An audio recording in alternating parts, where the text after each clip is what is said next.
Hello everyone, টিয়াস মেকওভারে সকলকে স্বাগত। আর কয়েকদিন পর বাঙালির শ্রেষ্ঠ পূজা দুর্গাপূজা।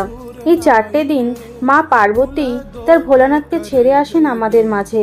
কথিত আছে শুম্ভ নিশুম্ভের অত্যাচারে দেবকুল যখন জর্জরিত, তখন ব্রহ্মা এবং মহাদেবের পরামর্শে মা পার্বতী তপস্যায় বসেন এবং গঙ্গা স্নানের পর এক মোহময়ী রূপ লাভ করেন এবং সেই রূপটি মহাগৌরী নামে পরিচিত হয়।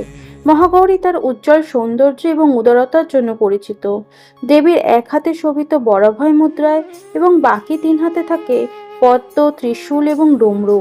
কথিত আছে দেবী তার দৃষ্টি দিয়েই অশুভকে বিনাশ করতে সক্ষম।